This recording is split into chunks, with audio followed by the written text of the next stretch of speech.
नमस्कार, मैं वाईडी वाजपेयी आईएएस पाठशाला ऑनलाइन क्लासेस में आपका स्वागत करते हैं। आज हम लोग पॉलिटी की क्लास के अंतर्गत भारत सरकार की निधियों के बारे में चर्चा करेंगे। आपको यहाँ पर इससे पहले आपने पॉलिटी में देखा पिछले कई क्लासेस में कि भारत सरकार के पास हर वो एक व्यवस्था है जिस तरीके से एक सामान्य जीवन में लोगों के पास होती है। भारत सरकार का अपना एक वकील है। संविधान ने सरकार के लिए हर प्रकार की व्यवस्था की है। जैसे संविधान ने सरकार के लिए एक वकील की व्यवस्था की है जिसे हम क्या कहते हैं अटॉर्नी जनरल ऑफ इंडिया। संविधान ने भारत सरकार के लिए एक अकाउंटेंट की व्यवस्था की है जिसे सीए कह सकते हो, वो है सीएजी। ऐसे ही संविधान ने भारत सरकार के लिए कुछ फंड यानी कि बैंक अकाउंट जैसे कुछ फंडों की व्यवस्था की है। और संविधान ने भारत सरकार के लिए 3 प्रकार के फंड का व्यवस्था की और ये संवैधानिक व्यवस्था है क्योंकि संविधान के विशेष अनुच्छेदों में इनका चर्चा की गई है। अब आप देखेंगे भारत सरकार के पास 3 प्रकार की निधियां हैं, ठीक है। एक निधि है संचित निधि, कंसोलिडेटेड फंड, दूसरा है लोक लेखा, पब्लिक अकाउंट, और तीसरी है आकस्मिककालीन यानी कंटीजेंसी फंड। 3 प्रकार की निधियों की चर्चा की गई है।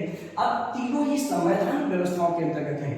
भारतीय संविधान के अनुच्छेद 266 के फर्स्ट क्लास में कंसोलिडेटेड यानी कि संचित का उल्लेख किया गया है और लोक लेखा का उल्लेख अनुच्छेद 266 के सेकेंड क्लास में किया गया है और आकस्मिकता का उल्लेख संविधान के अनुच्छेद 267 में किया गया है। अगर आप देखें तो इसी प्रकार से राज्य सरकारों के लिए अपनी निधियां होती हैं, उनकी भी अपनी संचित निधि है, आकस्मिकता निधि पाई जाती है। तो ये 3 प्रकार की निधियां भारत सरकार की निधियां हैं। अब हम इनमें पढ़ेंगे कि आखिर इनका उपयोग क्या है और ये किस किस रूप में इन पर क्वेश्चन बनते हैं। तो सबसे पहले देखेंगे भारत की सबसे बड़ी निधि है संचित निधि, इसे कंसोलिडेटेड फंड कहते हैं। संविधान के अनुच्छेद 266 में दी गई सबसे बड़ी निधि है। अब आप इसे ऐसे समझिए, ये है भारत का अकाउंट या जिसे हम संचित निधि कहेंगे। भारत सरकार अपनी समस्त आय, सरकार जितना भी पैसा कमाएगी वो चाहे जिस मद से कमाए, चाहे सरकार इनकम टैक्स से पैसा वसूले, आयकर से वसूले, राजस्व से, उसको एक कोई भी इनकम उसकी हो, सीमा शुल्क, उत्पाद शुल्क, निगम कर, या सरकार किसी भी प्रकार का राजस्व प्राप्त करती है, कैसे भी, चाहे वो व्यापार करती हो, चाहे बिजनेस के माध्यम से, अपने निगम के माध्यम से या कोई कंपनी के माध्यम से, वो सारी आय भारत की इसी संचित निधि में रखी जाती है। साथ ही साथ ये भी ध्यान रखेंगे, भारत सरकार दुनिया के किसी भी देश से जितने भी ऋण प्राप्त करती है, जितना भी दुनिया से कर्ज लेती है, वो सारे ऋण इसी फंड में रखे जाते हैं। यानी कि विदेशी ऋण भी कहां रखा जाएगा? भारत की संचित निधि में रखा जाता है। तो भारत की संचित निधि, सरकार की सारी आय इसी में संचित की जाती है, इकट्ठा की जाती है, तो ये संचित निधि हो गया। अब देखिए यहाँ पर ध्यान रखेंगे, भारत सरकार की सारी आय इसमें रखी जाती और सरकार अपने सारे व्यय भी इसी से करती है। भारत सरकार अपने सारे व्यय जितने भी व्यय हैं वो इसी फंड से करती है।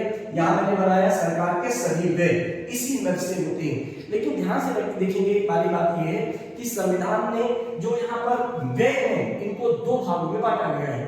एक व्यय है जो भारित मद है, चार्ट एक्सपेंडिचर, तो जो भारित मद है ये हैं, और दूसरे मद हमारे अन्य व्यय हैं। इन्हें हम क्या कहेंगे? पूंजीगत व्यय हो सकते हैं।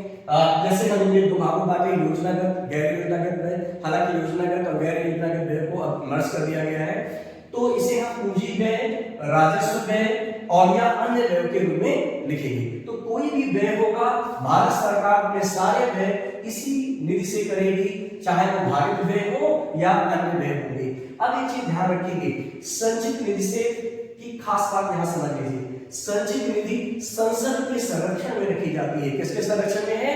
संसद के संरक्षण में। भारत की संचित निधि संसद के संरक्षण में है, यानी जब तक संसद इस बात की परमिशन नहीं देती इससे पैसा निकाला जाए, तब तक सरकार इसमें से पैसा नहीं निकाल सकती। और सरकार इसमें से पैसा निकालने के लिए, इसमें पैसा डालने के लिए उसे एक विधेयक लाना पड़ता है और उस विधेयक को क्या कहते हैं? धन विधेयक। बहुत इंपॉर्टेंट बात यहाँ पे है कि एक संसद बिल लाएगी या सरकार क्या लाती है? एक विधेयक लाती है जिसे मनी बिल या धन विधेयक कहते हैं। और धन विधेयक के द्वारा ही धन विधेयक के द्वारा ही संचित निधि में पैसा डाला जाता है और धन विधेयक के द्वारा ही संचित से पैसा निकाला जाता है। और इस पर अधिकारिता किसकी है? लोकसभा की है। तो लोकसभा में ही धन विधेयक पेश किए जाते हैं। तो यहां ध्यान रखेंगे, इस पर किसका नियंत्रण है? संसद का है। और संसद इसमें धन विधेयक के द्वारा ही पैसा डालेगी और कितना पैसा निकाला गया उसका सारा लेखा जोखा धन विधेयक में रहता है। तो धन विधेयक के द्वारा जब हम संचित निधि से अगर कोई पैसा निकालेंगे तो उसके लिए हमें एक विधेयक लाना होगा, उसे कहेंगे संचित धन विधेयक। धन विधेयक पर चर्चा होने के बाद अगर उसे अप्रूवल मिलता है तो हम उतना पैसा निकाल सकते हैं। लेकिन यहाँ पर एक और महत्वपूर्ण बात यहाँ ध्यान देने योग्य है, जो मद भारित होते हैं, भारित मतलब संविधान में सरकार पर डाल दिए हैं कि ये व्यय तो सरकार को करने ही करने हैं, तो ऐसे व्ययों पर संसद में चर्चा तो होती है लेकिन उन पर वोट नहीं होती, वो ऐसे ही पारित मान लिए जाते हैं क्योंकि ये लायबिलिटीज है। ये खर्च जो भारित व्यय हैं यह सरकार पर भारित है और ये उन्हें देना ही देना है, खर्च करना ही करना। अब हम और इन पर संसद में धन विधेयक में ये भी वर्णित होते हैं, लेकिन इनमें क्या होगा, संसद में चर्चा तो हो सकती है कि आखिर इनमें कितना क्या पैसा, लेकिन उस पर वोटिंग नहीं होगी, ये बिना वोटिंग पास कर दिए जाते हैं। लेकिन अगर अन्य व्यय के लिए पैसा खर्च किया जाना है, चाहे योजनागत व्यय हो, गैर योजनागत व्यय हो, मतलब पूंजी व्यय, राजस्व व्यय, कोई भी व्यय हो, इन पर पैसा निकालने के लिए संसद में चर्चा होगी और वोटिंग होती है। और अगर वोटिंग नहीं होगी तो अप्रूवल नहीं होता है। सामान्य तौर पर इस पर वोटिंग के द्वारा पास होने के बाद धन निकाला जा सकता है। और यहाँ ध्यान रखेंगे, इसमें से पैसा निकालने के लिए हमेशा जो विधेयक लाए जाएंगे यानी धन विधेयक राष्ट्रपति की अनुमति के बाद ही पेश किए जाएंगे। अब आप यहाँ पे ध्यान रखेंगे, भारित मद में कौन कौन से मद इसमें शामिल होते हैं, मैं यहाँ पे बोले दे रहा हूँ और समझ लेंगे, इससे बाद में डिस्कस होगा। अभी देखेंगे भारत की संचित निधि पर भारित व्यय क्या है। भारत के राष्ट्रपति का वेतन भारत के संचित निधि में है।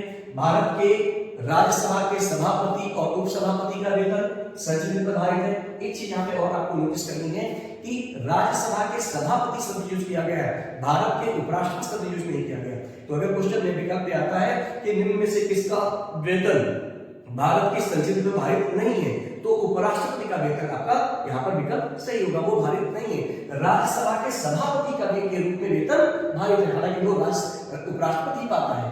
तो भारत के राज्यसभा के सभापति और उपसभापति का वेतन, लोकसभा के सभापति और उपसभापति का वेतन और सीएजी का वेतन, ठीक है, जो हमारे नियंत्रक महालेखा परीक्षक है उसका वेतन, और सुप्रीम कोर्ट के जजों का वेतन भी इसी पर भारित मद में शामिल होता है। उसके अलावा आप देखें, भारत सरकार जितने भी विदेशों से ऋण प्राप्त करती है, जितने भी कर्ज लेती है, वो सब भी भारत सरकार की लायबिलिटीज हैं, दायित्व हैं कि वो लौटाए, तो वो भी इसी में भारित व्यय में शामिल माने जाते हैं। भारित व्यय में विदेशों से भारत सरकार के द्वारा लिए गए ऋण भी भारत व्यय में आते हैं, उन पर भी चर्चा हो सकती है, लेकिन वोटिंग नहीं होती, वो ऐसे ही पास कर दिए जाती हैं। इन पर चर्चा भी होती है, वोटिंग भी होती है, ठीक है। तो ये हमारे सरकार की संचित निधि। भारत सरकार अपनी सारी आय इसी में रखेगी, सारे व्यय इसी से करती है। और एक बात यहाँ पे ध्यान रखेंगे, इसमें से पैसा तभी निकाल सकेगी जब संसद उसे अप्रूवल करेगी, क्योंकि यह निधि संसद के संरक्षण में रखी जाती है। क्लियर। अब यहाँ पे हम लोगों ने बात की संचित निधि के बारे में। अब आगे हमारा है दूसरा फंड है हमारा लोक लेखा, पब्लिक अकाउंट। अब देखिए पब्लिक अकाउंट अनुच्छेद 266 के सेकंड क्लास में दिया गया। अब यहाँ पे ध्यान रखेंगे, यह पैसा भी सरकार के पास रहता है, परंतु यह पैसा जनता की देनदारी है, मतलब ये जनता की पब्लिक लायबिलिटीज है। जो पैसा पब्लिक अकाउंट में रखा जाता है उसे जनता का पैसा माना जाता है, और माना जाता है यह सरकार की जनता के प्रति देनदारी बनी है। और यह पैसा में से सरकार जब चाहे तो खर्च कर सकती है, लेकिन इसे पूरा फिर से भरना उतना पड़ेगा, और ये सरकार के पास रहता है, लेकिन ये पैसा सरकार का के पास जनता का पैसा है, मतलब ये उसे लौटाना है, तो ये उसकी जिम्मेदारी है। इसके अंतर्गत जितना भी पब्लिक जनता की भविष्य निधि का पैसा है वो सब इसी पैसे में अकाउंट में मेंशन किया जाता है। जितना आप सैलरी पाने के बाद आप अपने एनपीएस कटाते हैं, जो आपका एनपीएस का पैसा होगा वो भी सब लोक लेखा में जाता है। जीपीएस हो, एनएससी हो, बीमा का पैसा है, डाकघर में जो भी पैसा जमा करते हैं या बैंक जमा है, वो सारे पैसे आपके किसमें माने जाते हैं, लोक लेखा में शामिल माने जाते हैं। थी। तो ये हमारे जो लोक लेखा है, ये जनता का पैसा है, सरकार की देनदारी है कि वह उसे रिटर्न करेगी, ठीक है। लेकिन हाँ, ये बात समझिए, जरूरत पड़ने पर सरकार इसमें से पैसा खर्च कर सकती है और फिर उसकी जिम्मेदारी की वजह से उतना ही फिर से भरे, क्योंकि उसको मेंटेन करना सरकार का दायित्व है। तो ये पैसा जनता का होता है, सरकार के पास रहता है। ये अनुच्छेद 266 के सेकंड क्लास में इसका वर्णित है और इसके अंतर्गत ये सारी बातें आती हैं, ठीक है। अब हम लोग आगे चलते हैं आकस्मिक निधि, कंटीजेंसी फंड। कंटीजेंसी फंड राज्यों का भी होता है। आर्टिकल 267 के सेकंड क्लास जो है वो राज्यों की कंटीजेंसी के बारे में दिया गया है और फर्स्ट वाला जो किसका है, भारत की कंटीजेंसी फंड। अब देखेंगे आकस्मिकता निधि के बारे में। यहां से सबसे स्पष्ट हो जाता है कि आकस्मिकता निधि आकस्मिक खर्चों के लिए रखा गया है। संविधान ने एक ऐसा फंड बनाया है अनुच्छेद 267 के तहत कि यदि देश के समक्ष कोई आकस्मिक खर्च की आवश्यकता पड़े या देश में कोई भी आकस्मिक ऐसी स्थिति पड़ जाए, अचानक धन की आवश्यकता हो, तो उसे पैसा कहां से लाएगी, क्योंकि अगर वो संचय से पैसा निकालती है तो उसे धन विधेयक लाना पड़ेगा और फिर पार्लियामेंट का अप्रूवल होगा, उसमें एक लंबा प्रोसेस जरूर पड़ता है। तो ऐसी स्थिति के लिए पहले से ही एक ऐसा फंड बना दिया गया कि अगर आकस्मिक खर्चों पे सरकार की जरूरत पड़े तो वह इस निधि से पैसा निकाल सकती है।